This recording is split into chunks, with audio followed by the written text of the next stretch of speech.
And we felt so very satisfied. We bought and couldn't stop buying. We gave charity to the poor cause we couldn't stand the crying. We thought we paid our dues, but in fact to ourselves we're just lying. Oh, I'm walking with my head lowered in shame for my place. I'm walking with my head lowered for my race. Yes, it's easy to blame everything on the West, when in fact our focus should be on ourselves. I'm walking with my head lowered in shame for my place. I'm walking with my head lowered for my race. Yes, it's easy to blame everything on the West, when in fact our focus should be on ourselves. We were told what to buy and we bought. We went to London, Paris and Costa del Sol. We made sure we were seen in the most exclusive shops. Yes, we felt so very satisfied. We felt our money gave us infinite power. We forgot to teach our children about history and honor. We didn't have any time to lose when we were so busy feeling so satisfied. I'm walking with my head lowered in shame for my place. I'm walking with my head lowered for my race. Yes, it's easy to blame everything on the West, when in fact our focus should be on ourselves. I'm walking with my head lowered in shame for my place. I'm walking with my head lowered for my race. Yes, it's easy to blame everything on the West, when in fact our focus should be on ourselves. We became individuals without a soul. Despite the heat, our homes felt so empty and cold. To feel the emptiness we bought and bought, maybe all the fancy cars and bling will make us feel satisfied. My dear brother and sister, it's time to change inside. Open your eyes, don't throw away what's right aside, before the day comes when there's nowhere to run and hide. Now ask yourself, cause Allah's watching you. Is it satisfied? Is Allah satisfied? Is Allah satisfied? Is Allah satisfied? Oh, I'm walking with my head lowered in shame for my place. I'm walking with my head lowered for my race. Yes, it's easy to blame everything on the West, when in fact our focus should be on ourselves. I'm walking with my head lowered in shame for my place. I'm walking with my head lowered for my race. Yes, it's easy. Radio IMWS. Assalamu alaikum wa rahmatullahi wa barakatuh, and welcome to Radio IMWS, broadcasting live from the Al Hikmah Center in Batley, West Yorkshire. This is, of course, the politics program, your weekly dose every Wednesday at 9 p.m. Now then, remember, you can join in the discussion tonight, and I'll be telling you how in just a minute. But first, I have to bring in, or rather, a warm welcome to, on a chilly night, to my co-host, Mr. Ayub. Bismillah. Very warm enough there. Assalamu alaikum wa rahmatullahi wa barakatuh. Wa alaikum assalam wa rahmatullahi wa barakatuh. Welcome, Radio IMWS listeners, to the politics program once again. Like we said before, the aim of these broadcasts is to raise political awareness amongst our listeners and provide opportunities for them to air their views, make suggestions, and pose questions to our guests. These programs are not intended to promote any particular individual or a political party. However, as always, we'll challenge and hold to account our representatives, be it in the council or the parliament. So we invite our listeners to text, WhatsApp, or phone in with your views, comments, and questions, as always. But a very polite request, once again, to keep your suggestions and comments as polite as possible, please. No personal attacks. Yes, absolutely. That very rarely happens. Usually on me. That's all right. Oh, thank you. Thank you for giving them green light on that. Okay, listeners, you can remember you can join in the discussion by sending in your text and WhatsApps to 07460809218. And remember, you can call the studio live on 01924 505 629, and you can listen to us right now on www.imws.org.uk via our website. We're streaming live audio and on our YouTube channel. So if you're listening to us through the website, then do pop along to our YouTube channel, and you will be able not only to hear us but see us as well. That's Radio IMWS on our YouTube channel. It's also on our Facebook page. Join us from there. Now, our guest tonight is a councillor, the councillor for Bristol and Berkshire and the leader of the local Conservative group. It's a pleasure to welcome into the studio, into the Radio IMWS studios, Cllr Robert Light. Cllr Robert Light, thank you very much for joining us this evening. A pleasure, and good evening to everyone. Now then, starting things off, Councillor, because we'd like to know more about you. So tell us a little bit about yourself. Wow, gosh, that's what I wasn't expecting. I grew up in the Berkshire area, and I've lived in Kirklees all my life. Farmer by profession as such, went into the family farm really at an early age, because my father died when I was 15, so just got to get on with it, and cows to milk and things to do. So that's how I sort of started in my early years in life. Went to school locally, and then got into politics in my early 20s, and was elected at the age of 22 for the ward I represent now, which is Bristol and Berkshire. At the time, I think I was one of the youngest councillors in the country, which was didn't last long because I got older, but there you go. I'm just going to ask you to move in a little bit closer. Right, okay. So, at the age of 22, dare we ask how old you are today? Oh gosh, no, we can't do that. 21. 20, no, I'm 51 now. Right. Okay. So you had a good run, and you're still there as the councillor. How have you seen your ward change, and how have you seen the local council change over that period of time? My ward, to start with, hugely. I mean, if you go back to the mid-80s, a lot of different issues, a lot more problems to deal with in terms of the need to re-energise the area, both in terms of the centres of the villages, get more shops, more vibrancy in there. And you look at Bristol centre to now, I know the traders will always say, oh, you know, it's hard times, but actually it's a much more vibrant centre than it was 20, 30 years ago. But also, actually, if you look at the way that communities have developed as well. We've done a lot of regeneration across the area, which has made a big difference. And of course, Junction 27 wasn't there 30 years ago. Yeah. And one of my biggest, if you like, achievements in my early years was actually getting the multiplex showcase cinema into Bristol and into Kirklees. And I think it became the most popular cinema in Western Europe at one time, and it's been a huge success.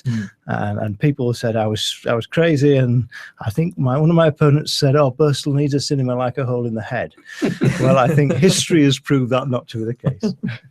Well, yeah, it has. It's still successful, but it is challenging, or rather, we are going through challenging times at the moment. How has Bristol been affected? How your ward been affected? It's been affected by a lot. I mean, our libraries have been under threat. Yeah. Our community centres under threat. We've lost our toilets at the marketplace. The market has been under threat. The children's centre's been under threat. But actually, that's all the physical things. But there's actually things on the ground as well. And because we get easily labelled as, oh, it's a leafy suburb, it's a well-to-do area, then there's people in the council think, oh, well, they don't need anything. Do you think Bristol gets marginalised to a certain extent?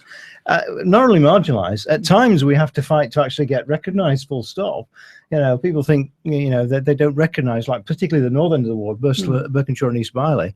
The number of times, and I've had this every year since I was elected as a councillor, where some council officer has said, oh, isn't that in Bradford?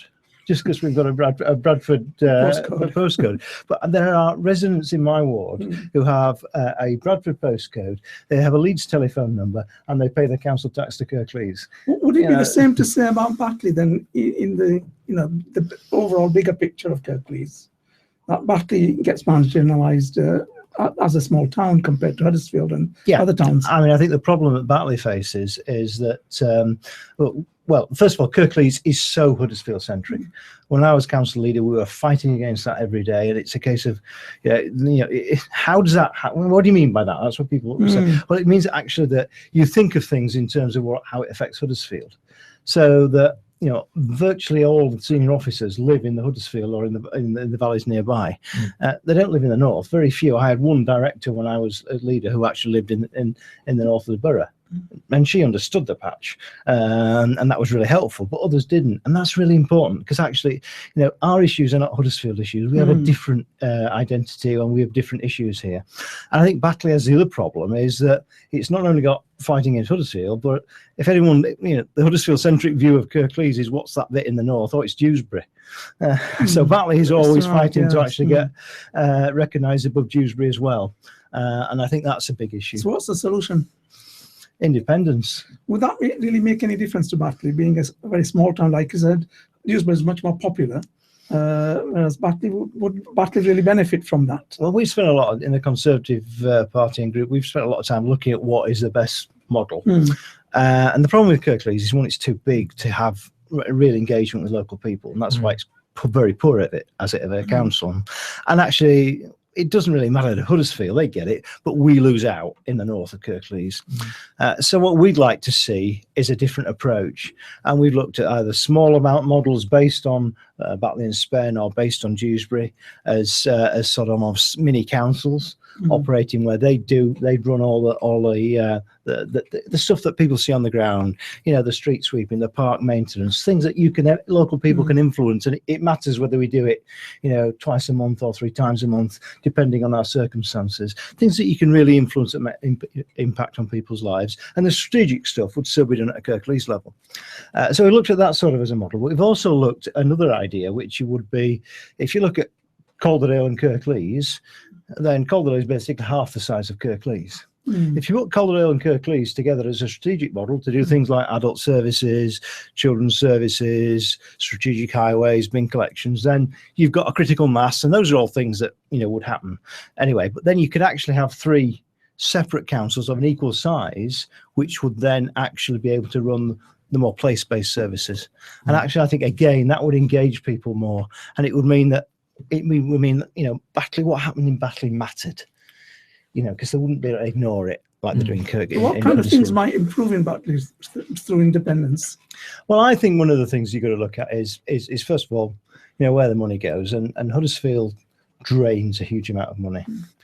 Which ward do you think, outside of Huddersfield town centre, which ward do you think creates the most revenue in business rates and council tax for Kirklees? I've no idea. It's Bristol and Berkshire. Is it really? So just a minute, all that money that comes into the Kirklees coffers from the business rates of all those businesses at Junction 27, and it's funding things for Huddersfield. Right.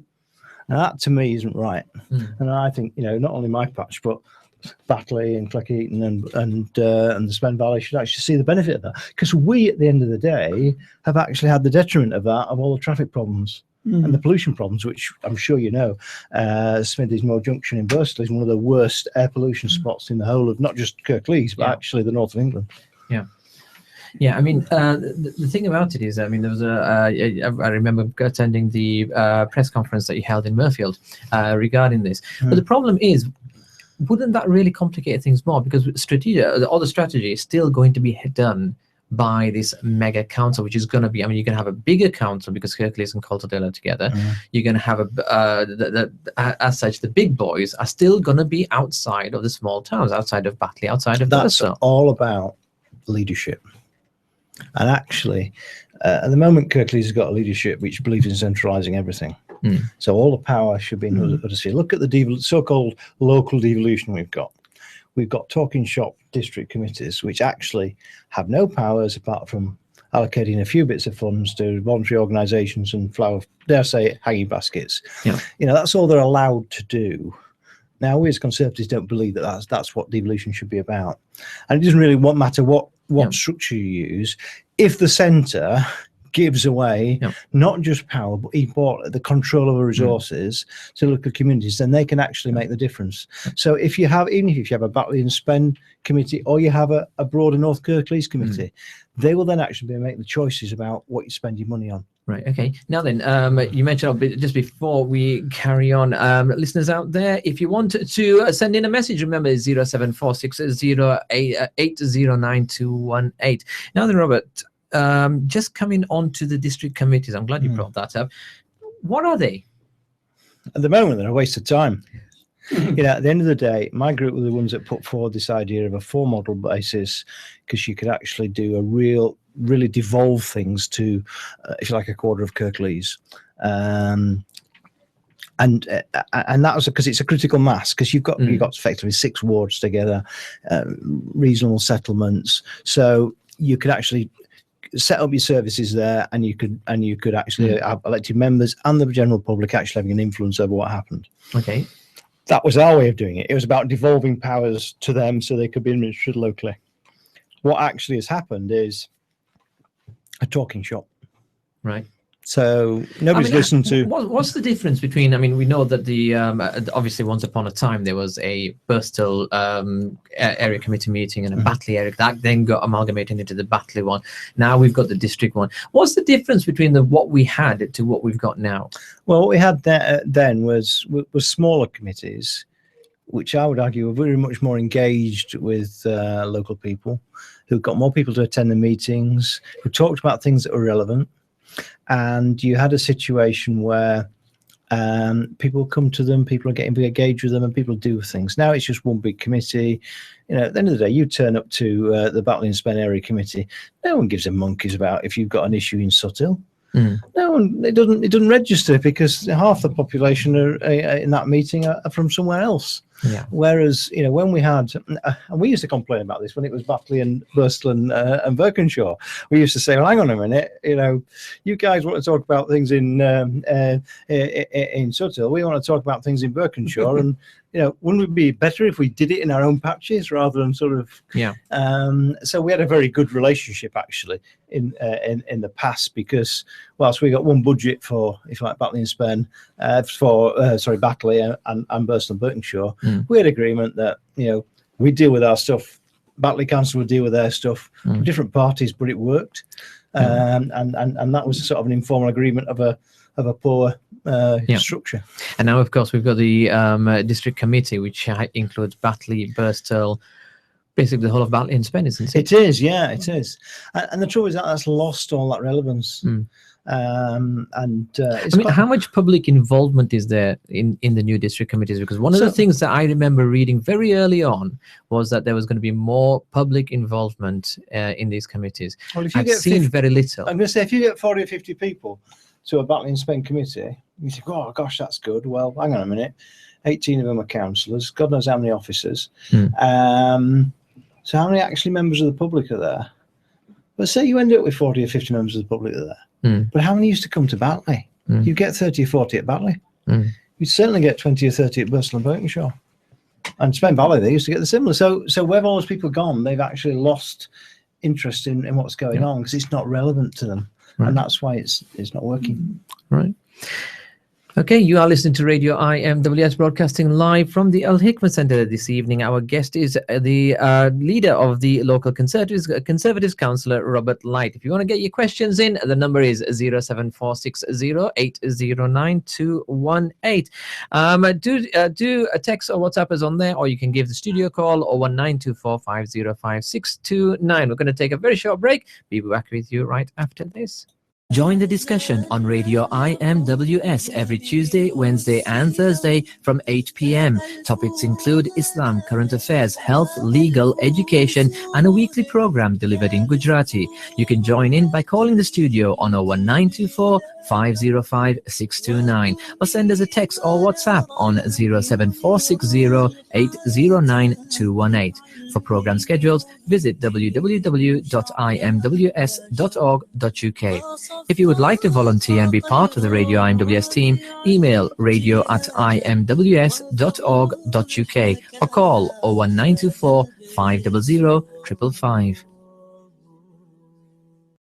Are you running a business from home and need to move into an office, a place where you can confidently meet your clients, or maybe looking to relocate? The Al Hikmah Center provides office space in a safe, secure, and scenic location. With easy access, convenient location, free car parking, and free Wi-Fi, hiring an office at the Al Hikmah Center can allow your business to grow.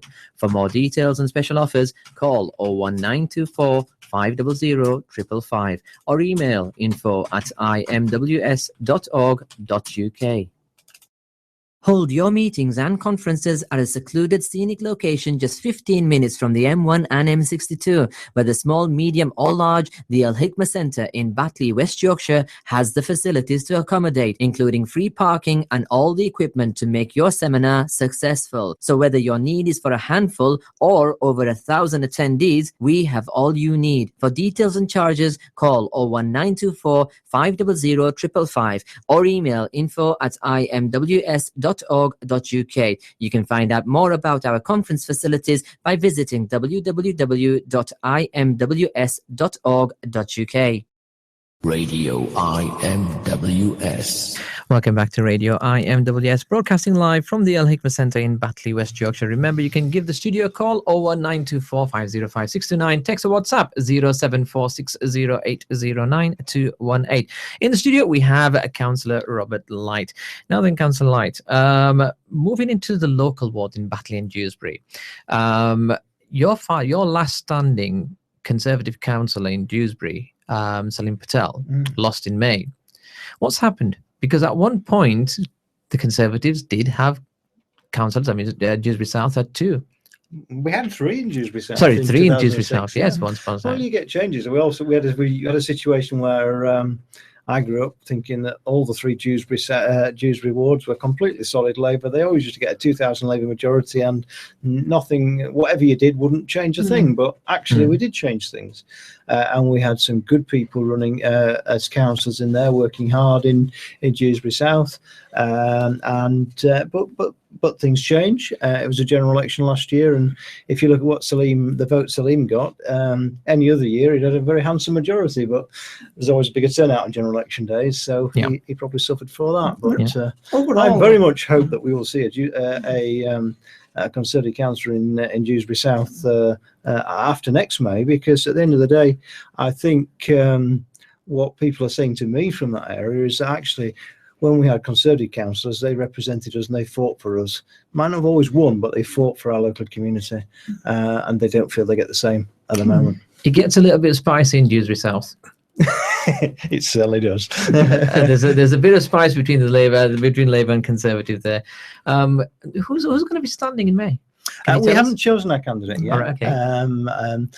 But I know it'll be someone who's well known, and I know it'll be someone who'll make a damn good councillor. Someone coming back? Overall, almost certainly. Well, we generally haven't decided yet, but, right, okay. but we have got we will be having a selection in the next few weeks, I think. For that. Right. So there's, and by I say selection, obviously it's interesting for people to stand in there because it's an interesting ward, as you say. Right. Just looking at it overall, out of 69 councillors in Cllr, presently I think there are about 18 Conservative elected members.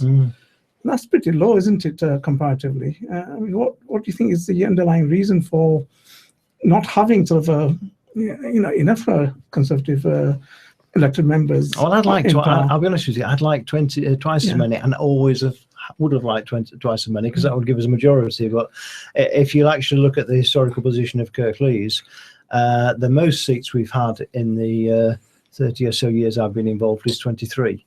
And we all know whichever party's in government nationally, locally, you have a harder battle.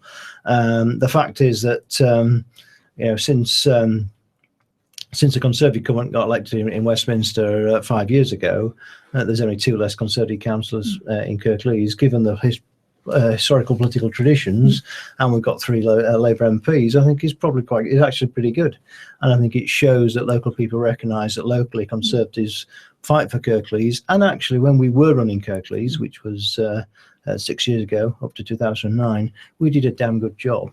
And people are perhaps saying that more to me now. We're saying, well, actually, when you were in charge, Rob, you did it. You know, we were proud to be in Cllr. We didn't say it at the time because no one says they've got a good council, do they? But actually, now we know we had a good council when you were in it.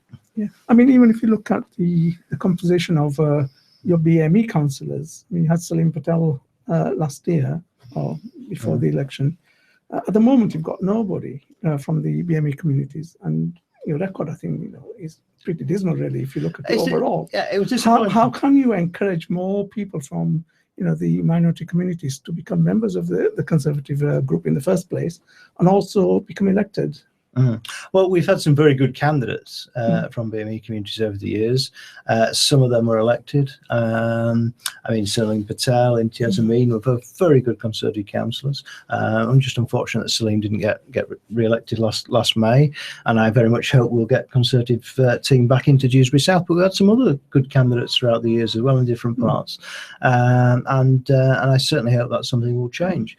We have one of the highest proportions of women in our Conservative group. I think we've constantly been about 40% of our group has been women for a number of years now, which is good. But we're working on it. Because if you look at the Labour Party, I mean, they're both sort of about 13 councillors from the BME communities. What's stopping people from joining the? What's stopping people from the BME communities joining the Conservative group? Nothing stopping them joining the group. I mean, we have, I say, we've had some good councillors. We have some good members who, some of which don't want to stand. People like Mo Leah, who's you know very well, has stood for us a number of times in Batley, and Mo would make a fantastic councillor for Batley.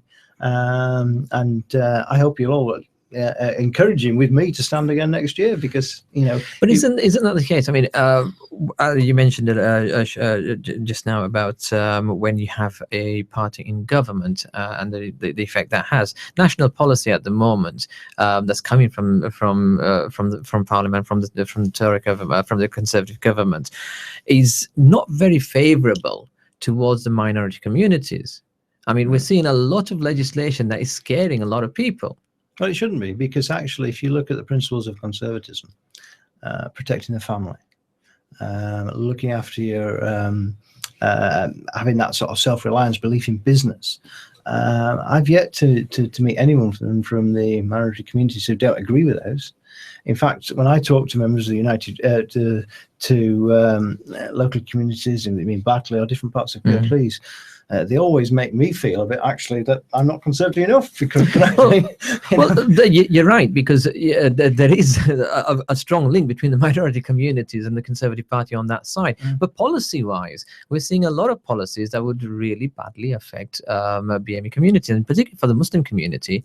For example, the counter-terrorism and security bill. No one's saying that it's not needed or something isn't needed, but it's the way in which sometimes it's portrayed. Sometimes we have politicians at the top, including the Prime Minister, give out a message that is very, very negative and almost puts the spotlight on the whole Muslim community. For example, on condemning something. Everyone condemns any crime or any killing that happens in the world, but sometimes it feels like the Conservative Party are particularly putting the spotlight on the entire Muslim community, that you have to come out and physically say, we condemn this. Why? Well, I think I don't think that's fair, actually. At the end of the day, the first thing I'd always say, and I said it when we had Labour Prime Ministers as well, is that what you see on News at 10 is what the journalists decide to put on, no offence, in terms of the snippet they use. Yeah. And I've seen it happen, had it happen to me, where taking one sentence out of a speech can give a context that you want to say. And I have heard David Cameron speak on numerous occasions, and let me tell you now, there is no one more inclusive in British politics than David Cameron. He believes passionately in that all communities and all people are equal, and that is something which I think is really important. But actually, sometimes, it's a great news story to take one sentence out of a speech and say, oh, that's what David Cameron's saying, and we've seen it happen with so many times, and it happens to all national politicians. Right. In terms of the policies, I don't think they're discriminating against and bad for ethnic minority communities in Batley. I think there's actually some policies that are really good for our local communities. The way that business has been invigorated in the last 5 years. The fact that we've got a balance of books nationally, I mean, that's about everyone's investment, and that's about everyone's future, and particularly our children's future.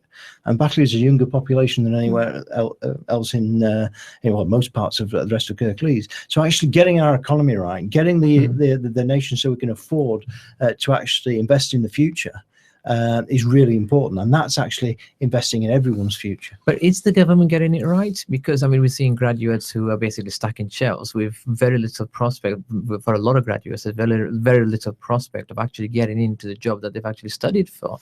Well, with two things, isn't it? I mean, Labour government basically said we're going to create more and more under Blair, we'll create more and more university places, more and more graduates, and actually, without thinking, well, what happens at the end of the process, and is there enough skilled jobs there? And there wasn't. So actually what government policies are shaping towards now is actually looking at how do we get a place like West Yorkshire, which has a predominantly low-skilled economy, and changing that into a more high-skilled economy so that we have more jobs that pay better wages. And that's what the Chancellor was saying today in the spending. We want to create an economy that is a high-skilled, high-paid economy. And the only way you do that is, one, over time, but two, is changing the whole approach. So it's actually ensuring that we get new tech businesses in, businesses that will, and actually growing them from within our communities. And there are some fantastic businesses in Cllr and in North Cllr and in Batley that have grown up from local people actually saying, I can do this. And what we will need to do is a government that empowers them to do that in the future. Right. Okay. Anyway. Yeah, just going back to your comment about David Cameron, I was watching the annual conference where he spoke, and he spoke about the terrorism bill and the prevent strategy and so on, and then he singled out madrasas in the Muslim schools as the children get beaten there, and there were all sorts of accusations he was making, and that really disheartened a lot of local people here. And I work very closely with one of the madrasas locally, and I was really disheartened and sort of shocked at his comments about that, because I felt he was actually talking about madrasas, something that he knew very little about. I'd be very surprised if he'd ever visited one. I'm not sure what your experience of madrasas are. In Cllr, I think some of the madrasas are really well organized, and they work very much in line with many schools. So it's those sort of comments that I think not just irritate, I think, Muslim voters, but I think they become disenchanted with those comments, and that's taking them away from, I think, becoming members of, the Conservative Party. I think if you look at, there are good and bad madrasas in all sorts of ways across the country.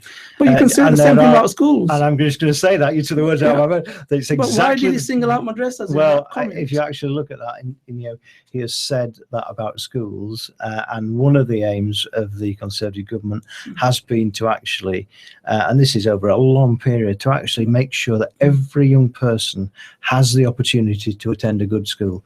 And I wish that was the case in Cllr today, and it's not. And actually, for too long, people have accepted mediocrity as acceptable education, and it's not. Actually, it's not acceptable. And I don't care what your background is as a young person.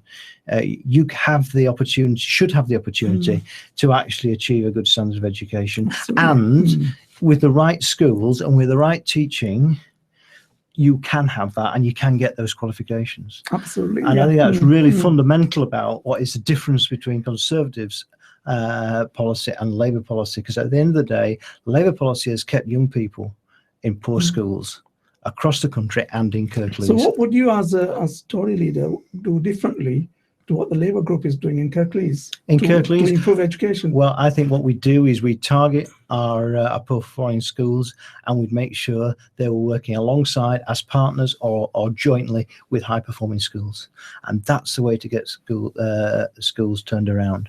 And it's not actually not rocket science. Is you actually get good people in there, and you look at how you recruit good teachers into those schools, and you have a simple approach, which is we will not tolerate substandard education. Isn't the issue about resources in school? If you don't have enough resources, how are you going to recruit the best people? Well, actually, no, it's not, because the education budget, yet again, today, the Chancellor announced that the schools budget is being protected.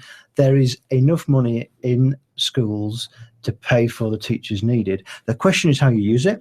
And there will always be a fundamental debate across the teaching profession about whether we should have more teachers, whether we should have more support people in classrooms. That will go on forever. And I certainly wouldn't want to get involved in that. But what I would say is what I care about is actually what comes out of the other end, what the results are. And so what works in the classroom works for me as a politician in terms of delivering good education. So the resources are there, it's how you use it, but it's actually been saying, well, if you've got poor teachers, then they shouldn't be in teaching. Now that's not, and politicians don't say that very often, but it's time they did, because actually, you wouldn't accept it in any other work of life, would you? Not at all. In terms of schools, and what is it? Do you think Cllr schools are failing? Some are. I think, but that's not usually our problem in Cllr. There's more reason one or two have struggled. Our biggest problem in Cllr with schools is not achieving as high as we could do. So not excelling. And if you actually look at them, most of the time we'll be a bit, mid-ranking. We're not a Bradford. No, thankfully, touch wood, hopefully never will be a Bradford, where there are serious fundamental issues in their education system. We've got a fundamentally sound system. However, we could be better. And there are a number of schools have proved it. And if you look at the school league tables, schools have gone up and look at what Batley Girls has done. Way performing above what others expected of them. You look at what's happened to Thornhill Academy. Since the TV program, all I can say is it's gone down big time. And so that to me is a lack of there's been a lack of focus on the basics there.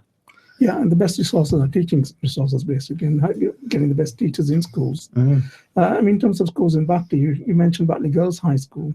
What about the boys' high school?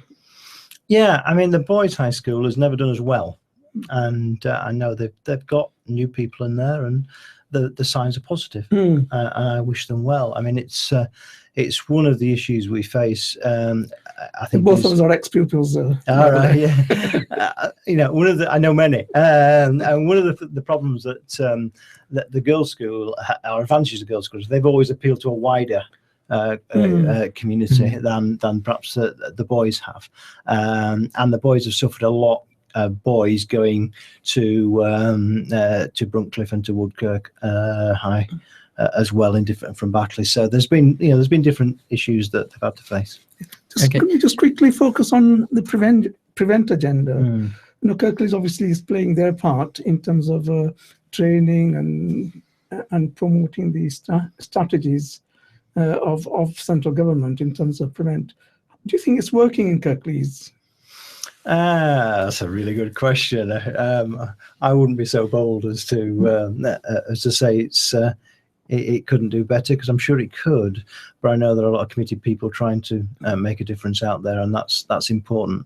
Will we ever know if it's fully successful? Well, probably not, actually, because. Do you think it's needed? Yeah, I think it is. In what way? I think we all are aware that there have been radical elements in our communities. And I think, as you've hinted at, unless good people stand up and are supported by the agencies to stand up and actually confront those radicals and confront those who are extremists, then the extremists will win.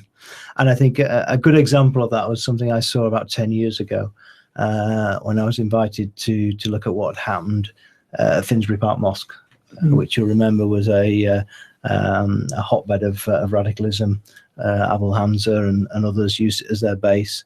And what happened there about just over 10 years ago was the community, supported by the local council and the police and other agencies, actually took back their own mosque from Hamza and the radicals. And I thought that was so empowering, was that, because actually that was, to me, that was what, councils and doing that could actually help communities take back their own mosque. And when someone said that to me, we took it back. We took back our mosque from these people. In terms of the prevention agenda, I think there are some good elements within it. The unfortunate thing, from what I can see, is that they're not engaging with the local community. And that's, I think, the biggest sort of flaw within the prevent strategy. It's not actually talking to the local community, to the community organization, not taking them on board. And I sense this is what's happening in Kirklees as well. It's at a standoff, basically. And I think people in the community and our local organizations are saying, they're not engaging with us. I think that's a really sad point. I'm a really big supporter of that, actually, that national initiatives should be set up nationally, but then implemented locally. And prevent is no different to that. I'll tell you a story of a friend of mine from a number of years ago. It was after the 7/7 bombings. And he was actually an undercover police officer. And he told me this story. He said, I was stood on the street with locals. We were chatting as we do, and we were both exchanging jokes. I won't say the language he used because it was a bit colourful, far too colourful for a programme like this. But he said, these people running around, i.e. special branch from London, in their flash cars, trying to be be undercover. And there was they didn't know he was an undercover copper, but he was talking to normal members of the community in that language. And to me, that just summarised it. National people, big chiefs from the police come on and think they're doing policing. Well, they're not actually. It's what's happening at grassroots level and at sort of local level is people are becoming very suspicious. Even, I've spoken to many teachers and they're frightened of actually raising questions with their class on issues to do with prevent, because they think they might get either labelled or they might get profiled. And before you know it, there'll be some officers might turn up at the school because somebody might shop them. And it's actually stopping that debate, that discussion, and genuine sort of discussion of these issues. And that's the biggest worry, that there's no discussion, no debate, and people are becoming very frightened and suspicious about what's going on. I mean, I think because of the climate we're in, there is a lot of suspicion out there. I think we've got to play the long game with that, because it's about you don't change that overnight. It's about building confidence. But that's not what's happening, because what parents are saying to the children is, don't talk about these things at school. Full stop. Yeah, well, exactly. I know, and exactly, and it's counterproductive, isn't it? And if they're not going to have that discussion and debate within a secure classroom, they're going to get the information from somewhere else. They're going to start asking other people, and that could be very dangerous. No, I agree, and there is no magic solution to this. I think what we need is a more localist approach. I think what we need is sometimes security services, understandably, they think they have to control all these things. I think the power is very much about how we engage with communities. People said to me, again, going back after the Bradford riots, and if you remember, we didn't just have Bradford riots, we had Burnley riots, we had riots in every town, every area of the north of England, with a few notable exceptions. Without Kirklees, we didn't have anything big in Kirklees. And I would put that down because we had a good community network of people who were engaged with what was going on, and we managed to keep, there were some tense times, and there are things that could have quite easily, blown up, but we managed to keep a lid on that.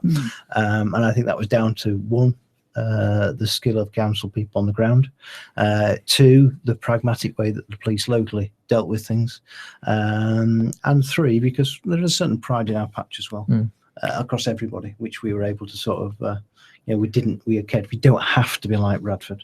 And I think that was powerful. Okay. Sorry, Robert, you mentioned there about good people being supported. Now, this is the whole thing with local prevent, or with prevent as a whole, but locally how it's being done as well. A lot of local community groups, community organizations who are good community people worked, for example, this organization since 1957 have been representing the local community, serves the local community regardless of who they are, what their background is, etc. All the courses, everything else are open to everybody. And we're very fortunate that we do have a very diverse group of people who attend those courses. But the thing is, shouldn't prevent be actually working closer with organizations like this to try and deliver better projects so that there's more trust that's developed between the communities. There's more trust developed within the communities, and people have a better understanding of where is the line. Because at the moment, like you've mentioned, never mind going close to the line. Everyone's in. I mean, I'll tell my child not to go anywhere near it and stay as far away from it as it possibly can. And that's what everyone's saying. But young minds becomes I've forgotten the word. Young minds become intrigued. And they do want to find things out. But the question is, should Prevent locally be working closer with Muslim organizations? Yeah, I mean, I think there's a great opportunity for that to happen more, and I will be very keen to look at how we could make that happen. Because so why isn't it happening? Because this is a problem that we've seen. We know of a group in Dewsbury, Engage in Dewsbury, have fired off a dozen or so freedom of information requests because they haven't got answers. And some of those questions being asked is that what has Prevent done? And the only reply is up until April 2015, the area of I believe it was Dewsbury South, but the area wasn't regarded as a Prevent priority. It was after after April 2015. But the thing is, Prevent money has been coming into the council from going back to 2008. Work has been done. So why aren't councillors asking the question more? Why this money that's coming in, why is it not doing more? Why is it not working more with the minority communities? I think it's a very good point, and it's actually something I personally will go back and ask more, because at the end of the day, I'm not running the council. I'm a leader of the opposition. The cabinet, the Labour cabinet, decide everything. They decide where every penny is spent. And you've raised a really important point about, and is that being influenced enough by local people? Well, I'm not convinced it is. And you've given me the ammunition to go and ask those questions, and I will do that. We have a politician who we've influenced, Ayub. Well, absolutely brilliant. We are pleased for that. Do more with more of those. Yes, we could indeed. You are listening to Radio IMWS. I have got a question that's come in. Remember, you can send your questions into 07460809218. We usually have quite a busy line, but I think everyone's more interested in listening to you today, Councillor. Okay, this is Welcome to the Show, Cllr Robert Light. What inspired you to get involved in politics? And why did you choose to join the Conservative Party? Okay, it was a simple thing, actually. I mean, I was a young teenager. I saw what happened in the South Atlantic with the Falklands, and it captured my attention in terms of, hang on, this is big bad bully Argentina taking on a small islanders, and I saw the way that Margaret Thatcher took hold of that issue and said, no, actually, this is a fundamental principle. These people have the right to self-determination. And no matter what you think, Argentina, actually, they decided they want to be part of Britain, then we will defend them. And to me, that was a core principle. And actually, if you don't stand by your principles in politics, then as far as I'm concerned, you might as well not be in politics. So that's why I joined the Conservative Party, because I saw clear leadership. I saw a determined person, a leader who wanted to make a difference and would stand for those principles. Right. Okay. And another question, which is, which politicians are an inspiration to you? Or for you, sorry. Yeah, I don't get huge. I've never been hugely inspired by politicians. I'll be honest with you. I've always thought, I don't know. I've never idolized politicians in that way. I suppose people who've made a difference. Those are the people who make a difference. So, at the end of the day, Winston Churchill, he was, I suppose, he inspired me. People who stood up for things and made change inspired me. But actually, people, even of not my political faith, who've actually made you think. And I actually think that's always important. If a politician can make you think, I think that's really powerful. And one of the person I always used to like listening to was Tony Benn. Because when I listened to Tony Benn, one, I found it interesting, but two, he always made me question and then realize why I believed in conservatism. So, yeah, and that's why I think if a politician make you think, I'll tell you one of the interesting speakers, and he was never my favourite when he was leader. I'll be honest, older up to being leader, but when Ian Duncan Smith went off and said, look, I'm going to have a look at the dependency culture in this country and actually see what is going wrong. Some of the speeches he made about what he'd found in terms with his research group were actually captivating. Yeah, because it was really passionate and he'd gone into that. So people have actually almost got out the political skin and got into things and made a difference to the ones that sort of empower me. And those people who fought against adversity, which is why Churchill, how many times did he get smacked down? But he came out on top. That sort of approach was I've always found powerful. I was actually going to ask you which Labour MP influenced you more, but you already said I would say he influenced me. He made me think. Oh, made you think. Yeah, I mean, I respect it. I respect him for the fact that actually, because I think that's really important. Okay. I mean, is there respect amongst the councillors in Cllr? Yes, but not as much as there was. Oh. Why not now? Well, how has it changed? Different people. Well, because I think actually, I don't think the present leaders, certainly in the Labour group, could lick the boots of those in the past. People who influenced me as a young up-and-coming councillor, John Harmon. You remember John? Still see John around. I mean, John was a very professional politician. We argued loads of times, but actually, learned so much from John. But Batley's Laurie Conlon. I mean, he's dead now, he's Laurie, but I mean, I worked with Laurie, and I used to class it as being attacked by Laurie in council. That was a badge of honour, because he was again someone who'd grown up and knew the area, and you could learn so much from him, and I did, and I'm not ashamed to say that I've learned things from opposition other parties' politicians. I'm proud of that actually, because that's made me who I am. Sorry, do you think we need a council that is more diverse? Not just obviously it's non-gender and ethnicity, but on political opinions. I think so. I mean, I think at the end of the day, to my mind, what our councils should do would be about leadership, about actually saying these are the issues that we face in our communities, and actually not just playing politics with them, but actually leading on them. And having principles out there. I'd like to think when I was council leader, we did that. We actually set an ambitious agenda.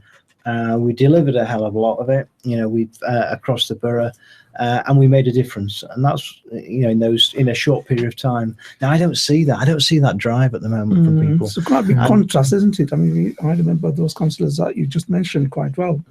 Including, I think, George Speight, was one of my favourites. He actually worked very hard for the local people. And something's obviously changed, isn't it? I mean, those councillors that we talk about now, they did it voluntarily. Now I think all the councillors get an allowance. And it's not made an improvement, has it? The passion doesn't seem to be there. It's a real dilemma. I mean, one of the problems you've got at the moment is, and I'm going to be careful about this because I'm getting there myself, because you asked me my age earlier, didn't you? And, which proves I'm getting there, is, dare I say, most councillors are older. Yeah. And actually getting young people involved is a real problem for all the parties. Yeah. And one of the problems is, what do? You've got, you're starting off in a career. Yeah. You've got a young family. You've got mortgage to pay. You've got bills to pay. You want to do all this time in council stuff, and it's a real dilemma. I mean, the councils get an allowance, but it's certainly not good enough for. Not going to replace what you lose if you're an up-and-coming professional. So attracting good people and young people and keeping them is a major problem for local government. I'm not sure what the answer is, but do you think we've got too many councillors in Cllr? You stole my question. Yeah. Yeah, I think we do. And I think, what would you say? Personal level, this is one, I'll get in trouble with my group now.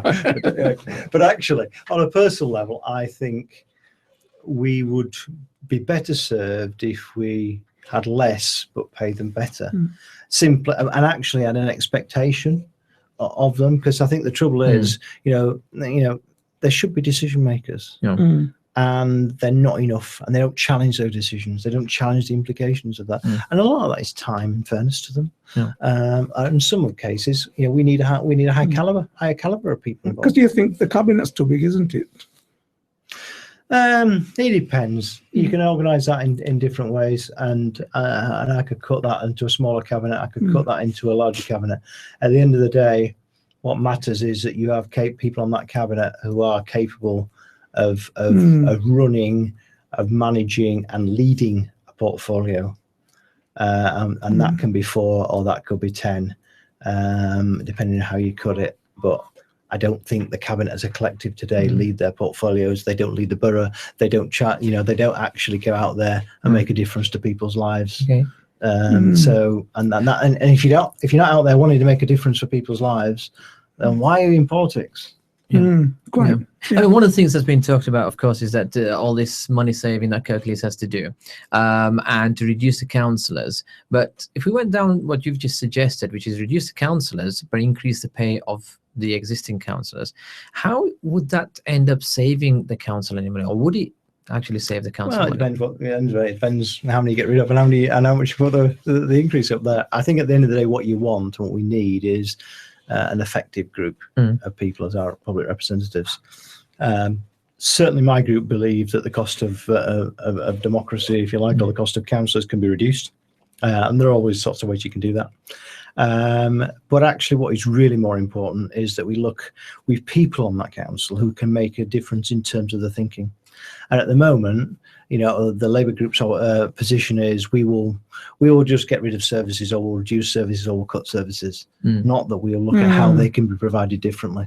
And if you look at what many other councils are doing, and I have to say many Labour councils have done, is that they've gone out there and they've talked to people, they've looked at how they can work with private sector, with voluntary sector, and with other councils to actually ensure that actually, as far as the public's concerned, they're still getting things delivered, but it's just done in a much more effective way. But you've done that as a party, haven't you? You've actually put an alternative proposal on the table. Absolutely. That would actually save quite a lot of services, including libraries, which is one of our sort of favourite sort of yes. Absolutely. And the trouble is today, the Labour leader, Councillor Sheard, will not entertain any externalisation of any service. Yep. So he'd rather close a service than let a voluntary organisation run it, or like a private sector organisation. Yes, but that is wrong. Yeah, but that's changing, isn't it? We've got a lot of friends of groups that have started up. We've got sort of the asset transfers that are happening. Very slowly, though. Yeah. I was in a council last week where they've done loads of this, a Labour council where they've done loads of this, and they see that as a way forward. And they're seeing, they've embraced the idea of actually working with us. It's not what we do, it's what we do with our partners. And our partners, on one hand, will be another council, on another hand will be the health authority, on another hand will be a community group, on another hand will be a private sector provider. And that's how they view it. Right. But this isn't what's happening with Cllr's. It's a case of you can't mention having other partners. But can volunteer groups like Friends of Groups really sustain? Because I mean, it's one thing to take something over for a short period of time, for example, a community centre, and you have that asset transfer.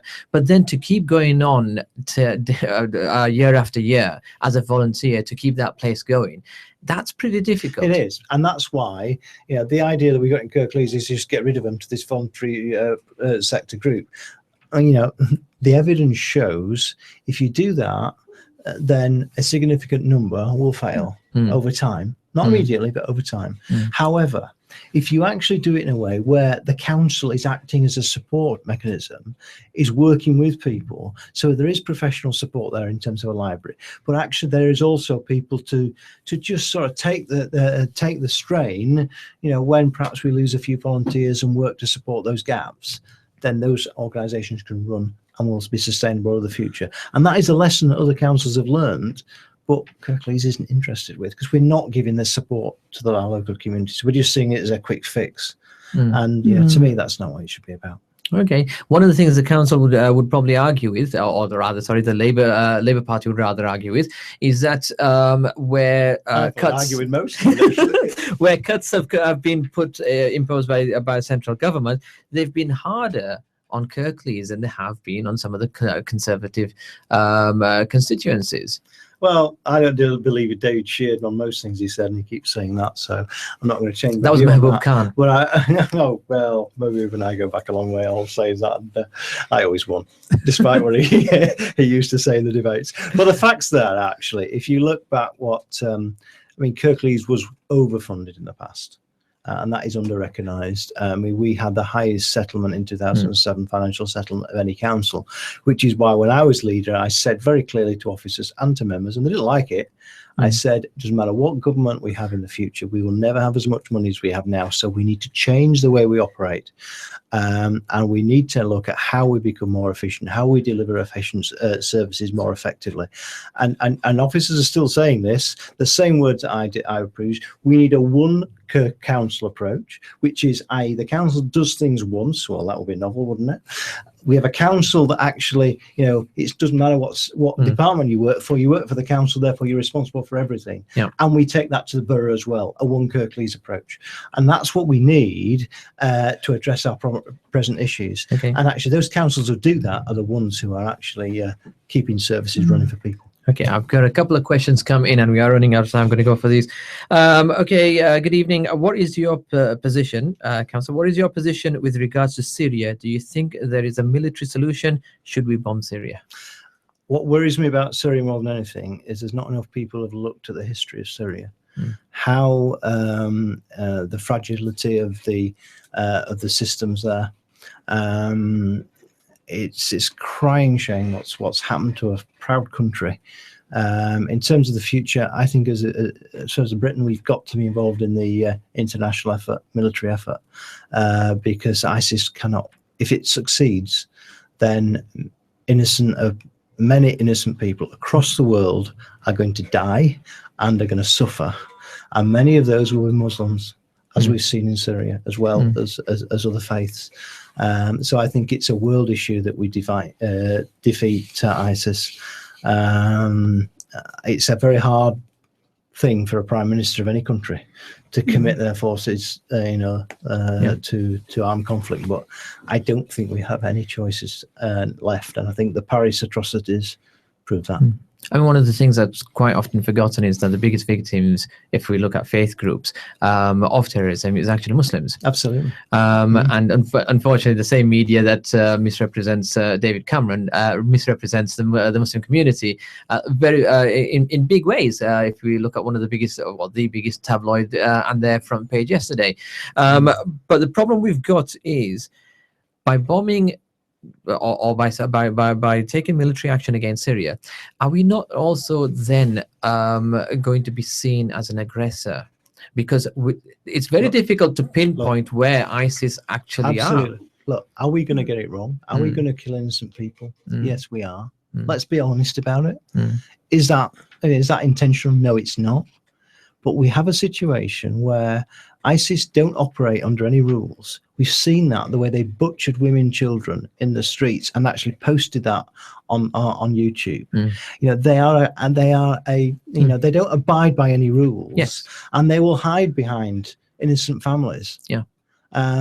So the only way we can get them is by going in hard, and yes, that means innocent people will be victims in that, but actually less innocent people will be victims than if we let them rampage through the streets of any of our other countries of the world. But would the military action be limited to airstrikes, or because of course this is as we've both said, it's difficult to pinpoint where ISIS are. The only way you're going to get to ISIS, in all truth, is on the ground. So would there be a ground incursion as well? Well, who knows what the future will bring on that one. I'm not a military strategist, and I'm not going to try to be tonight.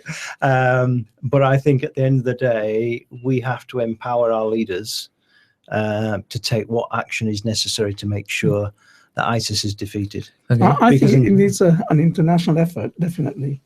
Now, I'm not 100% convinced that military action is the best solution, because like you said, many innocent people will get killed. Okay, so what is the solution? When you talk about many innocent people, just the example of Iraq, for instance, we're talking about hundreds of thousands of people, innocent people were killed in that military action. So there's that danger. Now, I think we ought to look at other options, for instance, political solutions, looking at the funding that ISIS are getting everybody engaged in this. Well, I agree with you on one of those things. I agree with you on the funding. Where the hell do they get their money? Well, we don't know. There's no. People say it's from oil, but I don't know. Yeah. But that's the first thing. I agree with that. But in terms of actual, is there a political solution with ISIS? Because there isn't a political solution with ISIS. It's not just ISIS, is it? There are a lot of other groups in Syria. And that could be just as deadly and just as dangerous. Well, it's not just. I mean, it's not just. The political solution is really with Assad, not with ISIS, as you rightfully said, because there's who you're going to talk to on ISIS, basically. Yeah. So there's a political solution is on the Assad side, because what you've got, what we know from what all the reports and everything, what I've reached is, I'm sure we probably all know about as much of it as we do. You've got Assad, he's got his troops, he's a bad guy. You've got ISIS, they're terrible. You've got some rebels who are trying to fight, and initially started off from the Arab Spring and everything, and in pro-democracy. Now, weapons are getting supplied to them, to all three or four, however many groups there are. So there's weapons that have been supplied to them. There's those arms are getting through to them. There's funding that's getting to them. On the political side, you're right. ISIS, you can't have a political discussion, or it's impossible to have a political discussion with them. Assad, there is. Why don't we pursue that political discussion with Assad more and say, look, let's stop this for now. Put your war aside as such, and even the rebels, because a lot of the rebels are not supporting ISIS. You'd expect, because they're those who are pro-democracy. Obviously, they're not going to be supporting ISIS. So you quieten those two down, and then you've got ISIS who you can actually go after. Yeah, I mean, I think there's the sense of that, but do we form an alliance with Assad? Well, that wouldn't be an easy thing for me to say yes to, because I know what a butcher he's been, and he's been responsible for many innocent lives. And I'm very worried. But what about the Russian intervention? At the end of the day, the Russians will always have their own agenda. But clearly, Assad and his father, if you look through the history books, the Russians put his father into power and sustained his father into power in Iraq for many, many years. Into Syria, many years. And I think you've got to put that into context. You've got to look at the actual different ethnic groups in Syria and how that is, and how that was held together. And I think what the key thing is, whatever happens, eventually there will be peace in that area. We have to learn the lessons, and David Cameron's been very clear of this. It's not just about going in with bombs. It's actually about what goes in after that, and actually we have to make sure we put the support in. So we support that country develop over the future. And the classic example was Iraq. When Blair went into Iraq, no one had thought of, well, what happens when we stop firing guns? And no one put the support mechanism in there. And that's why it's been a damn mess ever since. I mean, Iraq is the reason why a lot of people are very hesitant over military action in Syria, because essentially what happened in Iraq is what's led and ended up forming a lot of these groups and a lot of the trouble and killing that's been taking place there. And this people are still being killed on a daily basis in Iraq, unfortunately, sadly. But you see, what matters, isn't it, is first of all, how do you take people who've not been used to real democracy and actually develop that? And you can't just put it in there next, like the Americans seem to think you do, and just expect it to work. That's the first thing. The second thing is it's all about the economic sustainability, and you've got to have that sustainability. Now, I know what was happening in Afghanistan. I know, and we had, people turned a blind eye to the planting of cannabis. I know it happened. Why? Because that was the way of actually ensuring the farmers had an independent cash crop. Otherwise, they'd go work for the Taliban because they were paid better. Our problem as a country is that in order to topple a leader, we support rebel groups, and that's exactly what happened in Syria. The US and Britain supported ISIS in the first instance. They actually gave them weapons to fight Assad, and this is what's happened. Instead of actually putting political pressure on Assad government right from the beginning, I don't think we would have got to this stage. There are a lot of examples in the world where political pressure had made a change, like South Africa, for instance. Well, it has, but it's always very difficult. There are somewhere like, if you actually look at the politics of Syria, it was a minority propping up Assad. He kept the Alawites happy, which gave him the financial muscle to control both the economy and Syria. And with the Russian backing over a number of decades, absolutely. That worked. And so actually, our pressure didn't matter. Well, it does, because if you look at Egypt is a classic example. But Egypt isn't the same politically it is, as because Syria. Sisi there, he's killed over 10,000 people already. Yeah, but Egypt wasn't the same, if you like, dictatorship in the same way that there are Syria a lot of was. rogue leaders in the world. Tell me about it. Okay, one question on there, and we're going to end it there. It's more generic, actually. If a country decides to go towards democracy, and there is an election, and it's democratically done, and a leader is chosen, should the rest of the world accept that decision? If he then turns around and butchers people. Well, that's a separate issue, but but that's the point at which you then have to relook at the situation. We're not talking about that. We're talking about a democratic election that takes place, a government that is elected. Should the rest of the world then say, okay, let's start working with you? Yes, as you mentioned, when they start butchering, well, Sisi's an example there, isn't it? We should have invited him. Let's go back a bit further. We tried that in the 30s. It didn't work, did it? No, it didn't.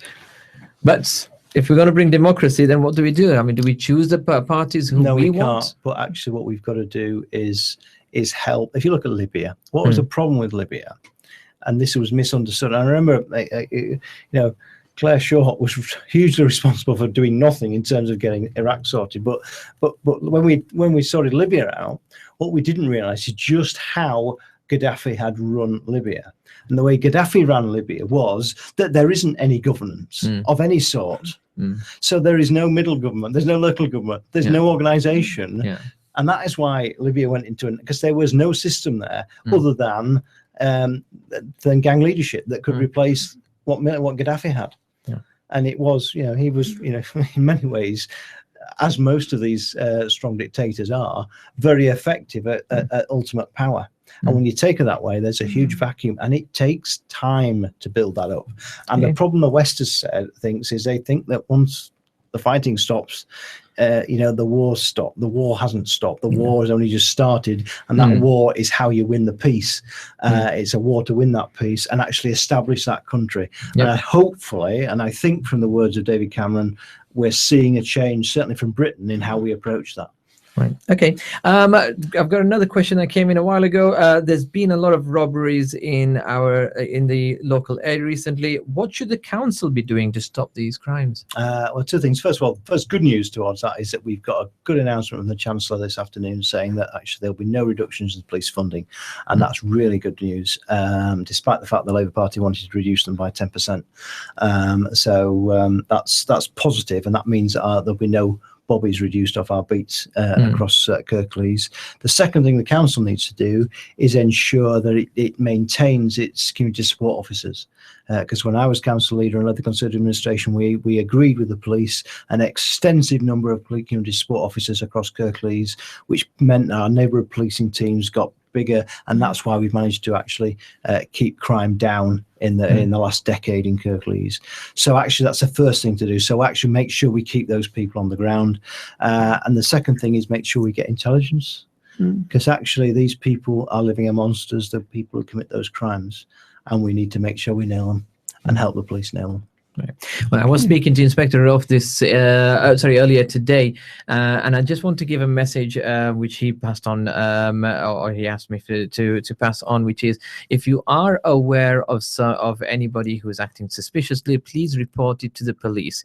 Do not spread names or photographs of individuals on WhatsApp and social media.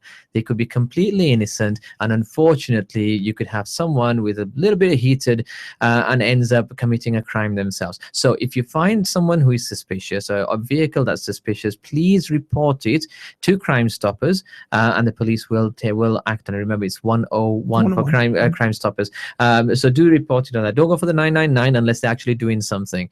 Go for the 101. We don't. So hopefully that message gets out. But please, please, please do not circulate names or photographs of individuals or their vehicles on WhatsApp groups unless you're doing it in a neighborhood watch system. If you're not aware of that, then please find out what a neighborhood watch is first. Councillor Light, North Kirklees. We're going to finish very shortly. I promise you of that. North Kirklees. It's a terminology that has certainly become more and more popular. In fact, actually, I'm starting to read the N of North Kirklees as a capital. It's an entity that doesn't actually physically exist. It's in the northern region of Kirklees at the best of it. What's happening? Are we splitting Kirklees into two? Kirklees has never been one, and never will be, because you know where Kirklees came from? It was one of the first councils in Kirklees in 1973 decided, when they'd all fallen out for about 2 days about what we'd call this entity, they decided we'll just stick a pin in the map. And that was the last thing we'll do. We'll decide on that, and that will be the name of this borough. And they stuck it in a place called Kirklees Hall. And 2 days later, someone realised that Kirklees Hall was actually in Calderdale and wasn't even part of Kirklees. And that is the problem we've been left with since then. Every area needs to have an identity. And I'm sorry, but Kirklees will never work as an entity. Right. North Kirklees, heavy woolen area, Dewsbury, Batley, Greater Birkenshaw, whatever you want to call it. You know, we are a collection of small towns and villages united by one thing: we don't like Huddersfield. Well, now, yes, in the 80s, I quite liked Huddersfield, to be honest with you. We seem to be more of a Kirklees in the 80s than we are today. We do seem to have this North Kirklees and Huddersfield divide. Finally, last question from me. Right, how are you going to convince local people, particularly our listeners who are mostly in Batley and Dewsbury, how are you going to convince them to vote for the Conservatives in May in the local elections? I would say this really straightforwardly. Look at the council today. It's not a good place. It's not a good council. It's not been responsive to our communities. It needs to do more working with communities, but it actually needs to put our communities at the front. And as Conservative administration for Kirklees will do that. Conservative councillors in Dewsbury, when we had Conservative councillors in Dewsbury, worked damn hard to make a difference to their area. And if you elect Conservative councillors, I assure you they won't be just voting fodder for administration. They will work hard for Dewsbury. The only time Dewsbury has gone forward has been under a Conservative administration. The only thing Batley's got out of any government was City Challenge from a Conservative government, and the hospital, both from a Conservative government. So actually, when it comes to sustainability and delivering things, actually there's a lot of talk from the other parties, but it's the Conservatives who deliver it. Okay, thank you very much, Councillor Robert Light. It's been an absolute pleasure. I've really enjoyed that, and we have gone over time by 15 minutes, so you can tell when I enjoy it, because we do go over time.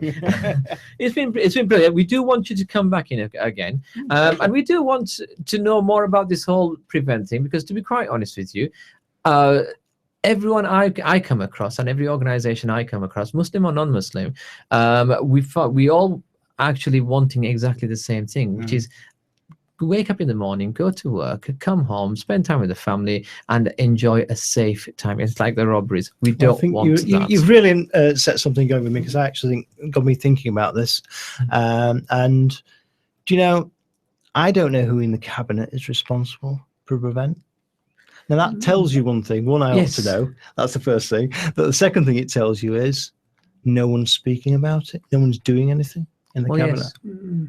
Well, yes. So, well, we look forward to you taking that on, and we look forward to you to returning here and telling us more about it. And hopefully the next time you come here, there's more of a partnership between community organizations and the council on that issue, as well as others. I certainly hope so. And any chance of you becoming a leader in the future? Again, who knows? But the hands are in with the electorate. If we vote for some more Conservative councillors, then we can do. And then I promise you, we will get back to Kirklees being a top council in the country like we were when I was last leader. Oh, okay. Yeah, that. You know what? You could open another hour on that one. You know, listen, David Shear. We have invited David Shear here. We've not had a date from him yet, but he'll be down here any minute now to argue the point that the present council does not have the money that you had. Well, David will always come up with an excuse, but at the end of the day, it wasn't about money. It was about leadership. And what we did is we took the organisation and we delivered for local people. And at the end of the day, people will never say Kirklees is a good council, but they'll grudgingly say it's all right then, isn't it? That's brilliant. Right, are you mate? Yeah, a big thank you, Robert, for joining us tonight. Thank you very much. Okay, now then on Sunday, right? Okay, that's it for us on the politics program. We possibly have got a guest next week, but we're just waiting for a confirmation. So okay, sorry, keep looking out on our social media pages, and inshallah we will post as soon as we get the confirmation. We're not going to say who. But we are, but we've got a couple of irons in the fire, as they say, and hopefully we will get a confirmation pretty soon. And don't forget, on Sunday, Sister Safiya will be back in the studio from 5 p.m. I believe her co-host, Sister Mariam, who started this gone Saturday, will be in the studio with her as well, inshallah. And the Islamic program, apologies yesterday we couldn't put it on, but we will be back on again from next Tuesday. And there's more programs coming up as well. Keep an eye on our social media pages and on our website. And remember, you can, if you've joined us late, you can watch this program back on YouTube a little bit later. It'll take about half an hour, 45 minutes, and then it will be there on YouTube eternally. There you go, Councillor. You'll be able to tell everybody. David Cameron will be watching us tonight, I'm sure. Okay, that's it from us, from all of us in the studio. Have a good evening. Assalamu alaikum wa rahmatullahi wa barakatuh. Radio IMWS.